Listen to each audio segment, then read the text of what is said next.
नमस्कार, बहुत स्वागत है आप सभी का। आप देख रहे हैं हमारी खास पेशकश। मैं हूं आपके साथ शीनम शर्मा। सीएम और गोरक्ष पीठाधीश्वर योगी आदित्यनाथ ने विशेष परिधान में पीठ की परंपरा को निभाते हुए विधि विधान से श्रीनाथ जी की पूजा अर्चना की है। गोरक्ष पीठ में विजयदशमी का दिन एक और मायने में भी बेहद खास होता है। इस दिन यहाँ पर संतों की अदालत लगती है और गोरक्ष पीठाधीश्वर दंडाधिकारी की भूमिका में होते हैं। नाथ पंथ की परंपरा के अनुसार हर साल विजयदशमी के अवसर पर गोरखनाथ मंदिर में पीठाधीश्वर द्वारा संतों के विवादों का निस्तारण किया जाता है।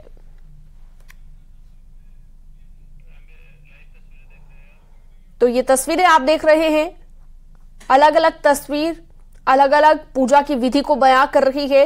इन तस्वीरों के जरिए आप देखिए किस तरह से इस पूरी पूजा को संपन्न किया है मुख्यमंत्री योगी आदित्यनाथ ने। इस वक्त की भी लाइव तस्वीर आप देख रहे हैं बीच में। और नाथ परंपरा के अनुसार पूजा अर्चना दशहरे वाले दिन की जाती है। श्रीनाथ की पूजा अर्चना का विजयदशमी के दिन पूजा का काफी खास महत्व रहता है। मुख्यमंत्री योगी आदित्यनाथ को भी आप देख सकते हैं। सभी प्रमुख संतों की मौजूदगी में इस वक्त पूजा अर्चना चल रही है और अभी भी पूजा की जो विधि है वो पूरी नहीं हुई है और लगातार पूजा अर्चना की जा रही है। विजयदशमी पर इस पूजा का खास महत्व होता है और हर साल की जो परंपरा होती है वो श्रीनाथ की पूजा की जिस विधि से वो बहुत ज्यादा जरूरी होती है। और आज के दिन दंडाधिकारी की भूमिका में नजर आते हैं मुख्यमंत्री योगी आदित्यनाथ। रामगोपाल द्विवेदी हमारे सहयोगी हमारे साथ जुड़े हुए हैं ज्यादा जानकारी के साथ। रामगोपाल, अभी क्या कुछ चल रहा है वहां पर? मुख्यमंत्री योगी आदित्यनाथ ने पूरे विधि विधान के साथ श्रीनाथ की पूजा क्या संपन्न कर ली है या फिर अभी पूजा चल रही है?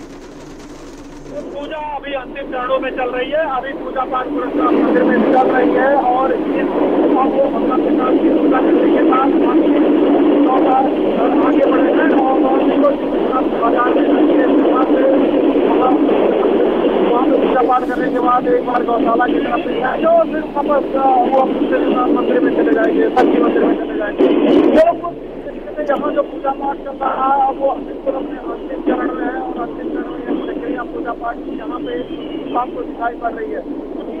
आज जो गोरक्ष पीठाधीश्वर होते हैं वो राजा की भूमिका में होते हैं, तो राजा के तरीके से उनका खास सम्मान होता है, राजा के तरीके से उनकी सेना चलती है, राजा की तरह जी उनके साथ चलते हैं, वेदों को पढ़ने वाले लड़के चलते हैं और राजा की तरह उनके साथ लोग हैं वो चलते जाते हैं। तो इस वक्त अब जो है गोरक्ष पीठाधीश्वर योगी आदित्यनाथ इस वक्त दिव्यनाथ सभागार की तरफ आगे बढ़ते हुए और यहाँ पे वो दिव्यनाथ सभागार में जो साधु संतों की फोटो लगी है, जो साधु संतों की तस्वीर की हुई है, उसको वहाँ पे सभागार पढ़ करके वहाँ पे पूजा पाठ करेंगे और उसके बाद में गौशाला जाएंगे। गौशाला में गायों को भोजन कराने के बाद फिर वापस गोरक्ष पीठाधीश्वर योगी आदित्यनाथ शक्ति मंदिर पहुंचेंगे और शक्ति मंदिर में जो है आगे एक बार फिर से पूजा पाठ होगा। उसके बाद दोपहर में उनके तिलकोत्सव का कार्यक्रम होगा। तिलकोत्सव में न सिर्फ गोरखपुर बल्कि देश भर के जो नाथपीठ से जुड़े हुए साधु सन्यासी है वो आते हैं और वो आएंगे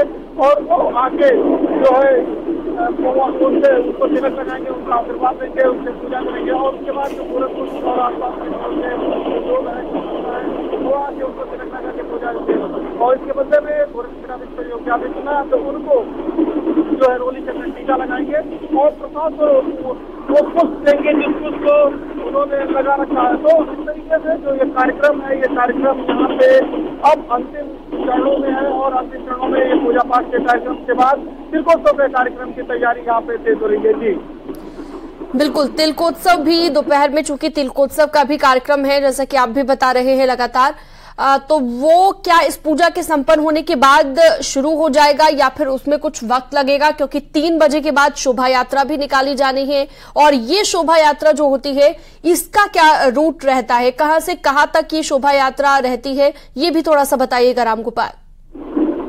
बिल्कुल, क्योंकि यहाँ से निकलने के बाद अभी थोड़ी देर बाद ही करीब 11:30 तक ये पूजा पाठ यहाँ पे संपन्न होते हैं। उसके बाद करीब 12 बजे के बाद वो तिलकोत्सव का कार्यक्रम 1 बजे के करीब शुरू होगा और वो कार्यक्रम करीब 1 घंटे तक चलेगा, 1 से 2 बजे तक। और उस कार्यक्रम के तुरंत बाद फिर जो है शोभा यात्रा की तैयारी शुरू हो जाती है। शोभा यात्रा शुरू होने से पहले एक लंबी पूजा पाठ चलती है। तो उस पूजा पाठ को करते हुए उसके बाद फिर गोरक्षपीठाधीश्वर जो है नीचे उतरते हैं, क्योंकि अब जो जाएंगे वो तिलक खान में बैठेंगे और तिलक खान में उनका पूजा पाठ होगा। तिलक खान का पूजा पाठ करने के बाद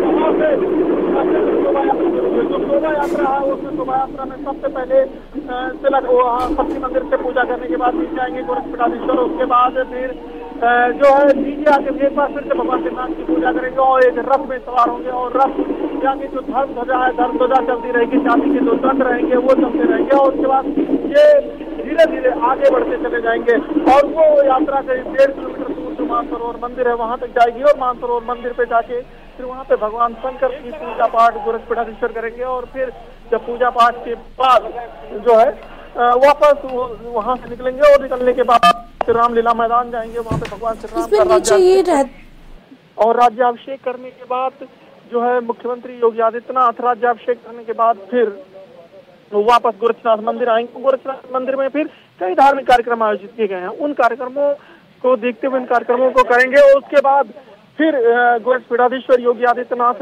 जो है यहाँ पे रात में एक विशेष कार्यक्रम होता है। रात में जो कार्यक्रम है उस कार्यक्रम के तहत वो दंडाधिकारी की भूमिका में रहेंगे, पात्र देवता की भूमिका में रहेंगे।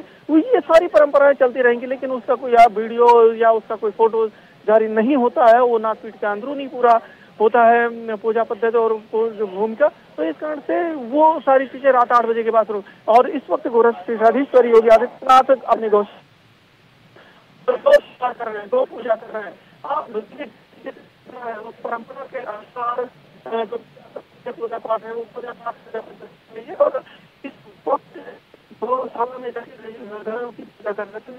आपसे लगातार हम जानकारी लेते रहेंगे रामगोपाल, और फिलहाल ये लाइव तस्वीरें हम आपको दिखा रहे हैं सीएम योगी आदित्यनाथ की।